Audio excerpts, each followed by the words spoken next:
नमस्कार, AP talk टाइममा स्वागत छ। म निराजन भण्डारी। नयाँ वर्ष 2078 हाम्रो घर दैलोमा आइसकेको छ र यही बीचमा 2077 साललाई फर्केर पनि हामीले हेरिरहेका छौँ। आर्थिक, सामाजिक, राजनैतिक हिसाबले 2077 साल कस्तो भयो, विभिन्न तहबाट, विभिन्न एङ्गलबाट चर्चा परिचर्चा, विश्लेषण यतिखेर भइरहेको छ। यसैबीचमा नयाँ वर्षको पहिलो दिन 78 साल वैशाख 1 गते बिहान प्रधानमन्त्री केपी शर्मा ओलीले देशवासीको नाममा सम्बोधन गर्नुभयो र त्यो सम्बोधनमा प्रधानमन्त्रीले विशेष त 2077 सालमा कोरोनाको सङ्कटका बावजुद र पार्टीभित्रका नेताहरूले आफूलाई असहयोग गरेका बावजुद पनि अभूतपूर्व कामहरू भएको, उहाँकै शब्दमा भन्नुपर्दा असाधारण कामहरू भएको उहाँले दाबी गर्नुभएको छ। प्रधानमन्त्रीको यो दाबी कतिको सार्थक छ, प्रधानमन्त्रीको दाबीमा कतिको सत्यता छ, आज हामी त्यो केलाउने प्रयास गर्दैछौँ। समग्रमा 2077 सालको देशको आर्थिक राजनैतिक अवस्था, विकास निर्माणका कामहरू, यो विषयमा आज हामी छुनेछौँ प्रधानमन्त्रीको सम्बोधन सँगसँगै। यस विषयमा कुराकानी गर्न आज हामीसँग हुनुहुन्छ राष्ट्रिय योजना आयोगका पूर्व उपाध्यक्ष डाक्टर गोविन्द प्रसाद पोखरेल। गोविन्दराज पोखरेल, स्वागत छ डाक्टर। ठिक छ, हस्, नमस्कार। अब मैले सुरुवातमा भनिहालेँ, प्रधानमन्त्रीको हिजोको सम्बोधनबाटै हामी कुराकानी सुरु गरौँ कि प्रधानमन्त्रीले भन्नुभयो जस्तै 2077 सालमा असाधारण कामहरू भएका छन्, तपाईँलाई के लाग्छ? प्रधानमन्त्रीले भन्नुभएको दुईटा इन्डिकेसन, एउटा कोरोनाको महामारीबाट देश ग्रस्त भयो, त्यो उहाँले भनेको कुरा सही हो, र उहाँले आफ्नो आन्तरिक पार्टीको किचलोको, सरकारमा किचलोको कुरा गर्नु, त्यो चाहिँ दुईटा चिज चाहिँ सही हो उहाँले भन्नुभएको, जुन हामीले देखि नै रहेका छौँ। तर प्रधानमन्त्री जुन एउटा झन्नै 2/3 नजिकको भनौँ सरकार लिएर आज 3 वर्ष देश हाँक्नु भएको छ, त्यो 3 वर्षमा कुनै पनि चिजमा तात्विक परिवर्तन हुन सकेको छैन। चाहे राष्ट्रिय गौरवका आयोजना अब धेरै वर्षदेखि अनगोइङ प्रोजेक्टहरू हुन्, एउटा मेलम्ची चाहिँ अब धेरै वर्षपछि आएको छ, त्यो उहाँलाई कति श्रेय दिने भन्ने कुरा मात्रै हो, नत्र भने न रोजगारीका अवसरहरूको सिर्जनाको कुनै पनि भएको छैन। उहाँहरूले आउँदाखेरि 2 वर्षमा फलफुल र तरकारीमा हामी राष्ट्र चाहिँ एकदम स्वाभिमान हुन्छ, आत्मनिर्भर हुन्छ भनेर बजेटहरू हामीले पढ्यौँ भने पनि त्यो अस्ति म सल्यान र रुकुम भ्रमण गरेर आएँ र सल्यान जिल्लाको श्रीनगर बजार भन्ने सबभन्दा ठुलो बजार हो, त्यो बजारमा 1% पनि स्थानीय उत्पादन छैन भन्दाखेरि उहाँहरूका 2 वर्ष अगाडि 3 वर्ष अगाडिका बजेट वक्तव्यहरू हेर्नुभयो र अहिले प्रधानमन्त्रीको भाषण सुन्नुभयो भने सायद कुनै एक प्रकारको जुन हामीले टिभीमा कमेडियन साथीहरूलाई हेर्छौँ त्यसमा कुनै तात्विक फरक चाहिँ छैन र प्रधानमन्त्रीज्यूले आत्मरति एउटा आत्मसन्तुष्टिको लागि केही उहाँका नजिकका साथीहरूले गरेका तथ्याङ्कलाई अतिकति आर्टिकुलेटिभ वे, किनभने उहाँको प्रस्तुति राम्रो छ, उहाँ प्रस्तुति गर्न जान्नुहुन्छ, उहाँको अब एकदम बोल्ने शैली राम्रो छ, शब्द चयन राम्रो गर्नुहुन्छ, त्यस कारणले एक प्रकारको एउटा मोटिभेसनल चाहिँ पावर छ, त्यो चाहिँ मान्नुपर्छ। तर देशको तात्विक रूपमा चाहे आर्थिक रूपमा हेर्नुहोस् चाहे सामाजिक रूपमा त्यस्तो कुनै कायापलट हुने गरी अथवा त्यस्तो परिवर्तन भला 3 वर्षमा नहोला। उहाँहरूले एकदम स्वप्नदर्शी रेलको कुराहरू राख्नुभयो, अब केरुङबाट रेल आउने कुरा, पूर्व पश्चिम रेलको कुरा हो, अब हाई ट्रान्समिसन लाइनहरूको कुराहरूदेखि जे राख्नुभयो, मेट्रो अनेक कुराहरू राख्नु भएको छ, पानी जहाजदेखि, त्यो कुराहरू त केही पनि भएन। त्यो त हामीलाई थाहा थियो, के अरे लोकरिजाइका लागि ल्याइएका हुन्, तर वास्तविक सुधार जस्तै लगानीको माहौल भयो कि भएन? यो बिचमा कति धेरै नेपालीहरू उद्यमी भए, त्यसको हामीले उहाँले तथ्याङ्क प्रस्तुत गर्न सक्नुहुन्न। कतिजनालाई बरु 18-19 लाख चाहिँ कोरोनाले गर्दाखेरि रोजगारीको अवसर गुमाए। अब अनौपचारिक क्षेत्रमा काम गर्ने महिला, अब साना गरिब मान्छेहरूले जुन आफै गरी खाने हिसाबले आफ्नै खुट्टामा उभिएका थिए, तिनीहरूको तहस नहस भएको छ, तिनीहरूलाई हामीले कुनै आर्थिक प्याकेज ल्याउन सकेनौँ। अब रिफाइनेन्सिङ भनेर केही ठुला उद्योगीहरूलाई मात्र ल्याइएको छ।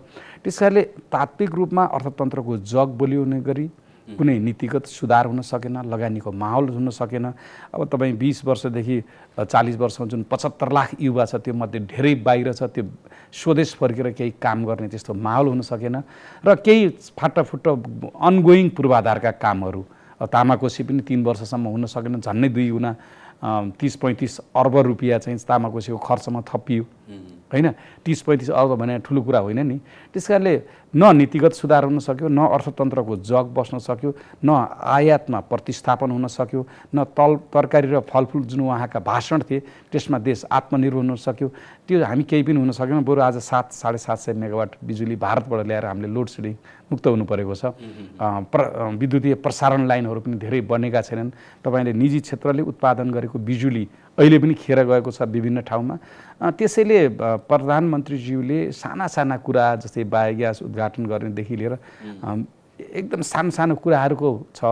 केही अनगोइङ कामहरू काठमाडौँका सडकहरू कुनै कुनै ठाउँमा टालिनेहरू र अनगोइङ प्रोजेक्टहरू चाहिँ जुन भएका छन्, तर तात्विक रूपमा 3 वर्षमा जुन एक प्रकारले गणतन्त्र आइसकेपछि हामी चाहिँ स्थायी सरकार प्राप्त गरिसकेपछि जुन आशा थियो त्यो आशामा उहाँले कुनै पनि परिवर्तन चाहिँ गर्न सक्नु भएन। नयाँ वर्षको अवसरमा राष्ट्रपतिबाट पनि शुभकामना सन्देश आएको थियो हैन? राष्ट्रपतिले जे कुरा आफ्नो शुभकामना वक्तव्यमा भन्नुभएको थियो, प्रधानमन्त्रीले पनि त्यही कुरा नै समग्रमा भन्नुभयो जस्तो कि कोरोना महामारीका बीचमा धेरै काम भयो हैन, अब यहाँ मृत्यु नै कम भयो, सङ्क्रमण कम भयो, हामीले नियन्त्रणमा लियौँदेखि लिएर ठुला निर्माणहरू गरियो, भूकम्पले क्षतिग्रस्त भएका संरचनाहरूको निर्माण भयो यही वर्षमा। राष्ट्रपतिको त्यो जुन शुभकामना सन्देश आएको थियो, प्रधानमन्त्री पनि लगभग त्यही कुरा भन्नुभएको छ। त्यो संजोग हो कि वास्तविकतै त्यही भएर दुवैजनाबाट त्यही कुरा आएको? अब राष्ट्रपति चाहिँ हाम्रो संविधान त उहाँ एकदम सेरेमोनियल भएको कारणले गर्दाखेरि सायद सरकारले नै राष्ट्रपतिको सन्देशका मुन कन्टेन्ट हो त्यो सरकारबाटै जान्छ होला जस्तो लाग्छ। राष्ट्रपतिले आफै एउटा कार्यकारी व्यक्ति जस्तो गरेर त्यस्तो गर्नु हुँदैन जस्तो लाग्छ। र राष्ट्रपतिलाई जे सरकारले उपलब्धिहरू पठायो त्यही नै राष्ट्रपतिले पढेर सुनाइदिने हो। उहाँको एउटा चाहिँ देशवासीलाई उत्साह भर्ने सन्देश दिने खालको हो। राष्ट्रपतिको भाषणमा अथवा उहाँको वक्तव्यमा शुभकामना सन्देशमा जुन प्रगतिहरू छन् त्यो राष्ट्रपतिले आफैले नगरेको भएर सरकारले दिएका चिज प्रस्तुत गरेको कारणले गर्दाखेरि राष्ट्रपतिज्यूलाई सम्माननीय राष्ट्रपतिज्यूलाई यसमा विवादमा तान्नुपर्ने कुनै कारण पनि छैन र उहाँले भनेका कुरालाई हामीले कुनै टिप्पणी गर्नु पनि उचित छैन। तर सरकारकै सम्माननीय प्रधानमन्त्रीले जुन कुरा गर्नुभएको छ त्यसैमा हामी चाहिँ टिप्पणी फोकस गरौँ। कतिपयले हिजो प्रधानमन्त्रीले असाधारण काम गरेको दाबी गरिरहँदा असाधारण काम त भइहाल्यो नि, यत्रो अब संविधानमै नलेखा चिज चाहिँ प्रधानमन्त्रीले उठाउनु भयो, यो प्रकारको होला भनेर जोक जस्तो व्यङ्ग्य जस्तो पनि गरे। अब यसले के दियो भने 2-3वटा चिज अहिले जुन सम्माननीय प्रधानमन्त्रीजीको फेरि पनि म भन्छु उहाँको जुन मोटिभेसन गर्ने अथवा थोरै काम गरेकोलाई धेरै गरेर प्रस्तुति गर्ने त्यो कला जुन छ त्यसमा त्यसलाई मान्नै पर्छ। तर हामीले के आशा गरेको थियौँ भनेदेखि आज गणतन्त्र आएको करिब 4600 समथिङ जति दिन भयो होला। त्यो 4600 समथिङदेखि करिब 3400 दिन यो देशमा कम्युनिस्टको प्रधानमन्त्री भएको छ है। र नेपाली काङ्ग्रेसले 861 दिन मात्र यो गणतन्त्र आएपछि यो देशमा शासन गरेको छ। र यो बिचमा हामीले जुन आशा गरेका थियौँ जुन संविधानपछि चुनाव भएर एकदम बलियो सरकार, वास्तवमा जुद्ध शमशेर पछिको बलियो सरकार र वास्तवमा एक प्रकारको निर्णय लिन सक्ने प्रधानमन्त्री पनि हो। त्यसमा पनि भन्नुपर्छ उहाँ केही चाहियो भने यदि देशलाई चाहिने निर्णय लिन पर्यो भने लिन सक्ने खालको मान्छे पनि हो। तर उहाँले धेरै गलत निर्णयहरू लिएर अगाडि बढ्नु भएको छ र मात्रै हो। त्यस्तो प्रधानमन्त्री भइसकेपछि देशले जुन उपलब्धि गर्नुपर्ने थियो त्यो उपलब्धि चाहिँ मेरो विचारमा हासिल हुन सकेन। अब यसले के गर्छ भन्दाखेरि भोलि जनतामा राजनीतिक दलप्रति वितृष्णा जगाउँछ। कसैले गर्न सकेनन् देश हैन। म हेर्नुहोस् अहिले सारा युवा चाहिँ विदेश गइरहेछ, पढ्न जाओस् अथवा माइग्रेसन होस्, किनभने यो देशको म मात्रै भने मेरो छोरा मेरो नातिनीले यो देशमा भविष्य कस्तो हुन्छ कि म यहीँ बसेर काम गर्न सक्छु, नेपालमै बसेर काम गर्न सक्छु, नेपालमै केही हुन्छ भन्ने किसिमको नेपाल सरकारमा काम गरेको उपसचिव पनि विदेश जान सक्ने विदेश जान खोज्ने जुन किसिमको माहौल हामीले सिर्जना गरेका छौँ। त्यसले गर्दाखेरि राजनीतिक दलप्रति एउटा चाहिँ मान्छेको विश्वास टुट्यो अहिले। अब दोस्रो कुरा के भयो भने नेताले भनेको पनि पताउन छोड्यो। जसरी प्रधानमन्त्रीजीले प्रस्तुत गर्नुभएको छ अथवा अरू यो सरकारका मन्त्रीहरूले प्रस्तुत गर्नुभएको छ, बजेटहरू तपाईँहरूले ल्याउनुहुन्छ, हामी 2 वर्षमा यसो गर्छौँ, 3 वर्षमा यसो गर्छौँ। अहिलेको वर्ष त 5 लाख रोजगारीका सिर्जना गर्ने भनेर बजेटमा आएको थियो। यी कुराहरू भनिरहँदा भोलि तपाईँले साँच्चै राम्रो काम गर्छु भन्दा पनि जनताले नपताउने किसिमको माहौल चाहिँ केपी ओलीको सरकारले र केपी ओलीजी स्वयंले सिर्जना गरिदिनु भयो। यो डरलाग्दो कुरा हो। कामको कुरा गर्नुपर्दा प्रधानमन्त्रीले बाहिर भन्नुहोस्, यो नागरिकलाई सम्बोधन गर्दा भन्नुहोस् हैन, देशवासीको लागि सम्बोधन यति धेरै काम मेरो पालामा भयो कि त्यो त अहिले इतिहासमै भएको छैन जस्तो तपाईँले पनि पटक पटक भन्नुभयो। प्रधानमन्त्रीको जुन एउटा वाक क्षमता छ, कन्भिन्सिङ पावर पनि छ होइन, त्यो भन्ने शैली छ, त्यसले गर्दा मान्छे ओहो केपी ओलीको पालामा त यतिका धेरै काम भएछ भन्ने जस्तो त्यो फिल हुन्छ।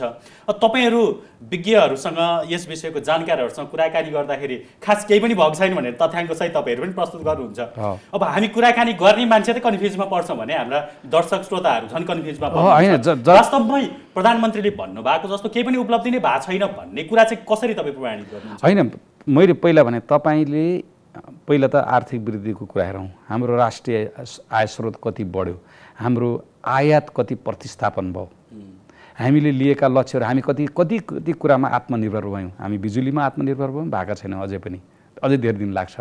हाम्रो चाहिँ निर्यात बढेको छैन, हाम्रा विदेश जानेहरूको सङ्ख्या घटेको छैन, हाम्रो शिक्षाको गुणस्तर बढेको छैन, हाम्रो भ्रष्टाचार कम भएको छैन, हाम्रो डुइङ बिजनेस पोहोर साल एउटा सूचना दिने एउटा इन्डिकेटर अथवा ब्याङ्कले ऋण दिने सूचना बढेको आधारमा एउटा इन्डिकेटर थोरै माथि भएको थियो।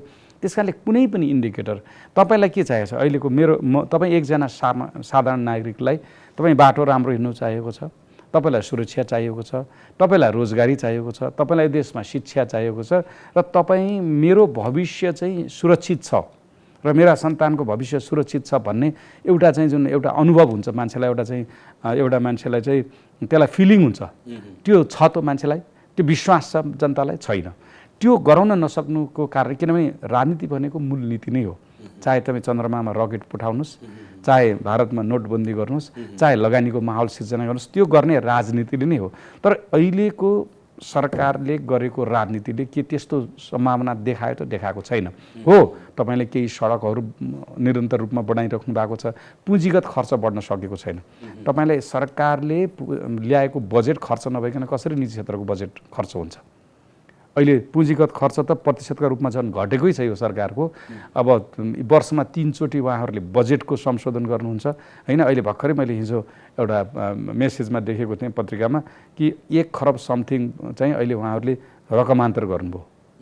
भनेपछि बजेट बनाउने उहाँहरूको क्षमता कस्तो रहेछ? अब 1 खर्ब चाहिँ रकमान्तर गर्नुपर्ने विभिन्न ठाउँमा।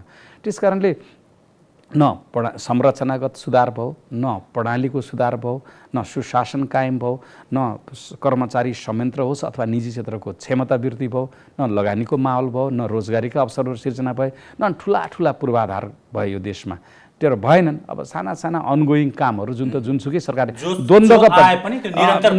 द्वन्द्वका पालामा माओवादीको विध्वंसात्मक द्वन्द्वको बेलामा पनि त्यस्ता कामहरू भएका थिए। हिंसात्मक द्वन्द्वका बेलामा पनि केही निर्माण कामहरू भएकै थिए, राष्ट्रिय गौरवको आयोजनाहरू केही अगाडि बढेकै थिए। तर खै हामीले इन्टरनेसनल एयरपोर्टहरू केही भयो, अगाडि बढेन।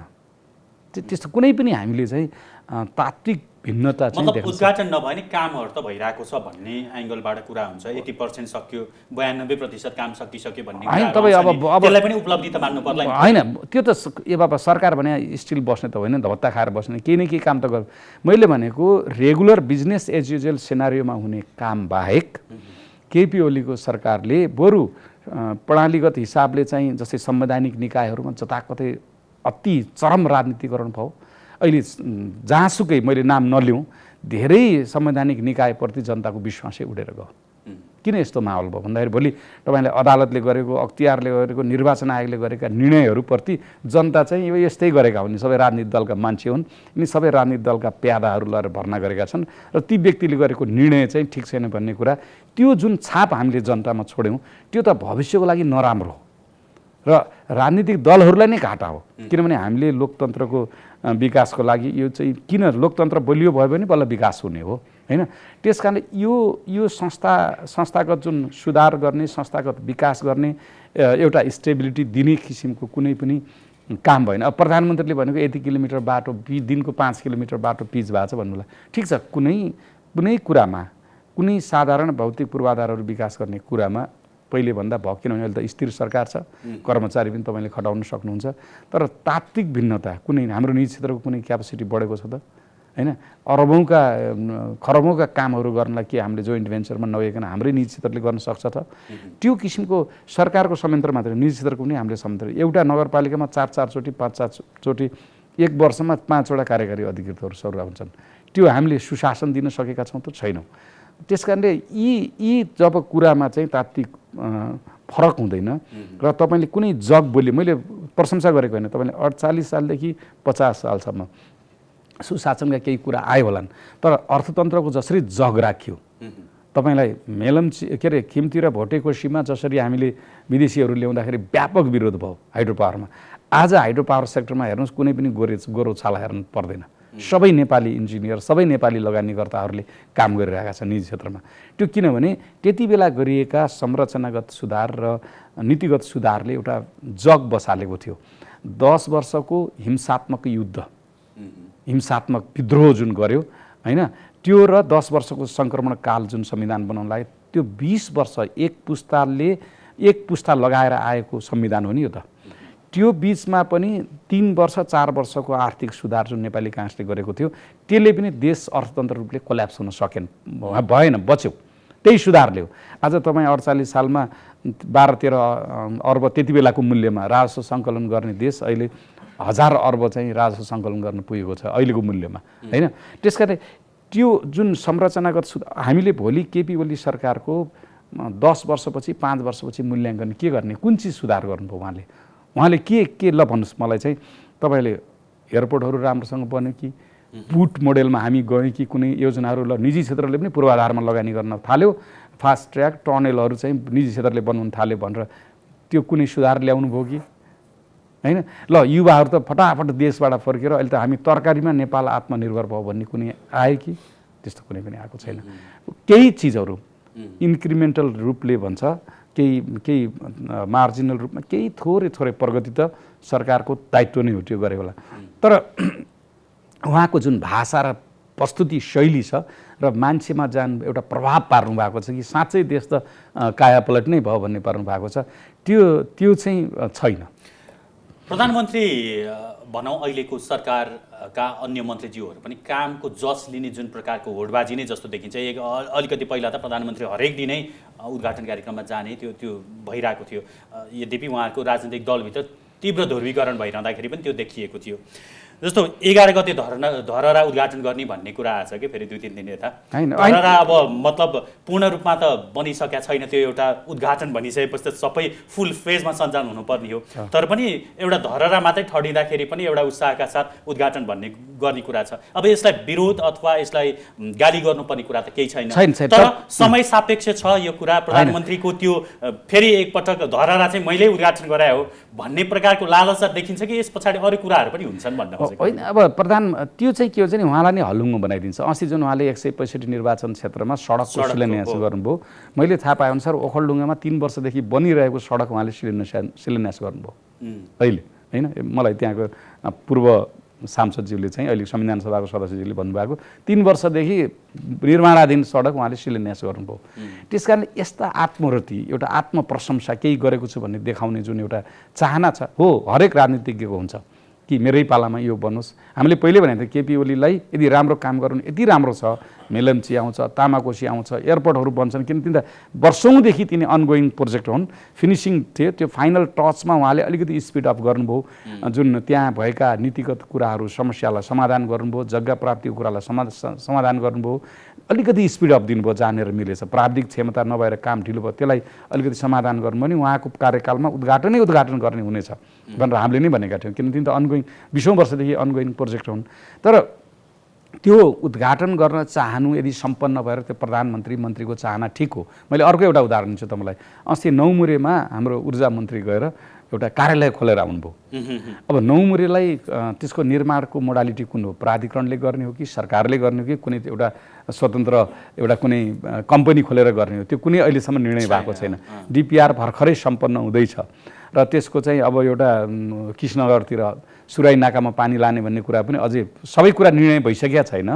अब उहाँले चाहिँ अब बजेट पनि छुट्याएको छैन, उहाँले गएर एउटा कार्यालय चाहिँ उद्घाटन गरेर आउनुभयो, 2-4 जना कर्मचारी राख्ने भन्दाखेरि यस किसिमको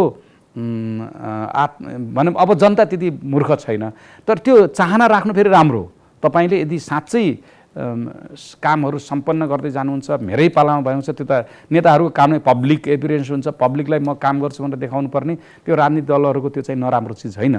तर मैले भन्न खोजेको के हामीले चाहिँ अहिले अर्थतन्त्र राम्रो भएको छ त छैन, होइन? अर्थतन्त्र राम्रो कुनै पनि हिसाबले अर्थतन्त्र राम्रो भयो। हाम्रो ऋण हेर्नुहोस् न, केपी ओलीको सरकारको पालामा ठ्याक्कै 2 गुणा भयो ऋण, 22,000 भन्दा बढी प्रति व्यक्तिको टाउकोमा चाहिँ ऋण थपिएको छ, होइन?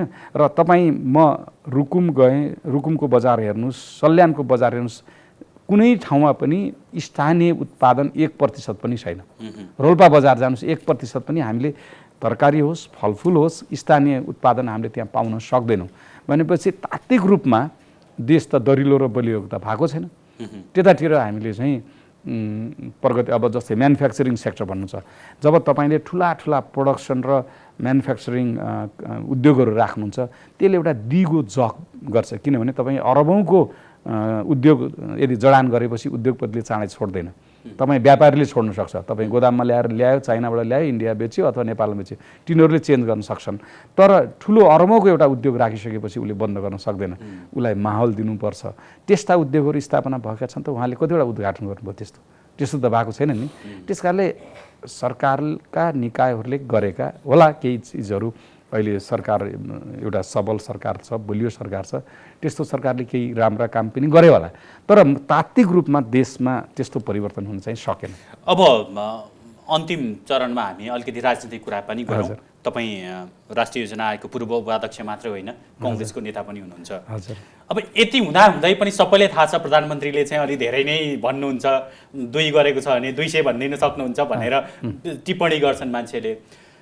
तर राजनीतिक अवस्था यस्तो छ कि प्रधानमन्त्री झन् शक्तिशाली बन्दै गएको जस्तो, प्रधानमन्त्रीलाई चाहिँ नि कसैले केही गर्नै नसक्ने, हटाउनै नसक्ने, त्यो कानुनी रूपमा अगाडि बढ्नै नसक्ने जस्तो माहौल देखिन्छ। संसद पुनर्स्थापना भएको नि यत्तिका समय भइसक्यो, प्रधानमन्त्रीलाई हटाउने भन्ने कुरा चलिरहेको छ भित्रभित्र, त्यसले सार्थक रूप पनि लिएको छैन। अब एकातिर के पनि काम प्रधानमन्त्रीले गर्नै भएको छैन भन्ने कुरा पनि छ, अर्कोतर्फ प्रधानमन्त्री चेन्ज गर्न पनि सकिरहेको छैन राजनीतिक दलहरूले। यस्तो अवस्थामा अहिलेको अवस्था के छ, के भइरहेको छ प्रधानमन्त्रीलाई परिवर्तन गर्ने विषयमा प्रतिपक्षी दलहरूको भूमिका? हो, अहिले वास्तवमा के देखियो भने एक प्रकारले यो वा ऊ दल नभनौँ, होइन, यो राजनीति यसरी डेडलकमा आयो कि तपाईँले देश हेर्नु भएको छैन, तपाईँले कि पार्टी हेर्नु भएको छ कि पद हेर्नु भएको छ, सबैले यो वा दल भन्दैन। र हामी यस्तो एउटा अवस्थामा आयो कि एउटै, चाहे नेपाली काङ्ग्रेस होस्, चाहे नेकपा माओवादी होस् अथवा जनता समाजवादी होस्, एक्लैले कसैले पनि अविश्वासको प्रस्ताव राख्न सक्ने हैसियत राख्दैनौँ, होइन? र संविधान त फेरि त्यो नेकपा एमाले भित्रै जुन विरोधी ग्रुप छ, त्यो पनि एउटा संविधान त त्यसबाट अलग भएर जान सक्ने गणितीय सङ्ख्या राख्दैन। त्यस कारणले यो संवैधानिक परिधिभित्र रहँदाखेरि यो गणितीय जुन सङ्ख्याको खेल छ, त्यसले गर्दाखेरि प्रधानमन्त्री एउटा मजबुत अवस्थामा हुनुहुन्छ, देखिनुहुन्छ, होइन? अब नेकपा माओवादीले यदि उहाँको चाहिँ समर्थन फिर्ता लियो भने सायद अर्कै कोर्स लिन्थ्यो होला। तर हामीले स्पष्ट देखेका छौँ नेकपा माओवादीले अहिले तुरुन्तै निर्वाचन चाहँदैन, होइन? र निर्वाचनमा जाने प्रक्रिया पनि सुरु गर्न चाहँदैन। हिजो अध्यक्ष पुष्पकमल दाहालले यदि अन्य राजनीतिक दलहरू चुनावमा जान चाहन्छन् भने माओवादी पनि ढिला चाँडै कुरा हामी पनि तयार छौँ भन्नुभएको छ हिजो भन्नुभयो। अब भन्दाखेरि तपाईँ फेरि सबैलाई के थाहा छ भने केपी ओलीलाई सरकारमा राखेर उहाँको जुन एक प्रकारको शासकीय शैली छ, निर्वाचन चाहिँ निष्पक्ष हुन्छ भन्नेमा मान्छेलाई धेरै शङ्का छ। किनभने उहाँले संवैधानिक आयोगमा नियुक्तिको प्रक्रिया जुन हिसाबले जानुभयो र उहाँका जुन राजनीतिक संविधानमा भएका लुपहोलहरू प्रयोग गरेर उहाँले जुन किसिमका गतिविधिहरू गर्नुभएको छ, संविधान न त होला एउटा लुपहोल प्रयोग गरेर त्यसले चाहिँ एउटा असंवैधानिक रूप देखाएको छ। त्यस्तोमा पनि राजनीतिक दलहरू डराछन् कि केपी ओलीलाई चाहिँ निर्वाचन गर्न दियो भने निर्वाचन निष्पक्ष हुँदैन भन्ने छ। त्यस कारणले सबभन्दा ठुलो कुरो त तपाईँले देशलाई अगाडि राखेर त्यसपछि आफ्नो पार्टी अनि त्यसपछि आफ्नो पदलाई यदि राखेर अगाडि बढ्न सक्यो भनेदेखि राजनीतिक निकास केही निक्लिन्थ्यो। तर यो जति दिनसम्म यो लम्बिन्छ यो जुन अवस्था, त्यसले राजनीतिक दलप्रति र वर्तमान संविधानप्रति नै प्रश्न चिन्ह चाहिँ उठाउँछ। अब सरकार परिवर्तन हुने दिशातर्फ जाला कि बरु बिस्तारै सहमतिमै चुनावै हुने बाटोमा जाला जस्तो? होइन, ढिलो चाँडो चुनाव 2 वर्ष त टिक्दैन म जहाँसम्म लाग्छ। जुन हिसाबले गणितीय हिसाबले जुन चलखेल देखिएको छ, र मेरो विचारमा सरकार केपी ओलीको सरकार ढिलो चाँडो परिवर्तन गर्ने लाइनमा अब एक प्रकारको नागरिक समाजदेखि लिएर सबै देखिएको छ र त्यो दिशामा गएर र जति सक्दो हुन्छ चाँडो निर्वाचन गरेमा हुन त आउने पनि समीकरण कस्तो आउने हो, कुन पार्टीले बहुमत, किन हामी यो जुन समानुपातिक र यो जुन एउटा चुनावमा पनि धेरै जसो जनताहरू के भन्छन् भने यसो चिया गफ सुन्दाखेरि यही मान्छे आउँछन् फेरि यही नै हुन्छ, होइन उही मान्छेहरू रिपिट हुन्छन्, चुनाव गरेर नि के गर्ने भन्ने प्रकारको एक प्रकारको हुन्छ। होइन त्यस्तो छैन। अहिले तपाईँ हेर्नुहोस् भने नयाँ भोटरहरू धेरै आउनु भएको छ, नयाँ मतदाताहरू धेरै आउनु भएको छ। यो सूचना प्रविधिले यस्तो बनिदिएको छ कि तपाईँ आज वास्तवमा नेताहरूको गाउँमा गएर भाषण सुनाउने शैली अब सुधार गर्ने पनि गाह्रो छ, किनभने तपाईँको मिडियाबाट देशमा भइरहेको वर्तमान राजनीति अवस्था, राजनीतिक दलको विचार गाउँमा बिहान बिहान एफएम रेडियो र टेलिभिजनले सबै पुर्याइदिएको छ। अब नेता गएर त्यही कुरा फेरि बोल्छ आमसभामा, त्यसैले केही सृजनशीलता लिएर गएन भनेदेखि नेता पनि जनताले पचाउन नसक्ने अवस्थामा जान्छन्। त्यस कारणले हामी आशा गरौँ। फेरि हामीलाई थाहा छ गैरी खेतमा गएर तपाईँले कोदो रोप्नु भने त कोदै फल्छ, धान त फल्दैन। त्यस कारण त्यो गैरी खेतमा कोदो रोप्ने को हो भन्दाखेरि जनता हो। त्यसैले उहाँहरूले नै नेतृत्व छान्ने जनतालाई नै हो र जनतालाई गाली नगरौँ, जनता आशा गरौँ जनताले र सही राजनीतिक दल र सही नेतृत्व चाहिँ छान्छन् र राजनीतिक दलमा एक प्रकारको जुन अनुशासनहीनता, गुन्डागर्दी, होइन, जुन किसिमको एउटा नराम्रो संस्कार विकास भएको छ त्यसलाई चाहिँ तिरस्कार गर्ने जनता नै हो र गफ लाउने काम नगर्ने नेतृत्व पनि विस्थापित गर्ने जनता नै हो। हुन्छ, यहाँको समय र विचारको लागि म AP1 टेलिभिजनको तर्फबाट आभार व्यक्त गर्छु। हस्, धन्यवाद, धेरै धेरै नमस्कार। दर्शकवृन्द, आज हामीले कुराकानी गऱ्यौँ राष्ट्रिय योजना आयोगका पूर्व उपाध्यक्ष एवं नेपाली कङ्ग्रेसका नेता डाक्टर गोविन्दराज पोखरेलसँग हिजो प्रधानमन्त्रीको सम्बोधन र राजनैतिक परिस्थितिको विषयमा। यही संवादसँगै AP टक टाइमको समय आजको लागि सकिएको छ। हामीलाई बिदा दिनुहोस्। नमस्कार।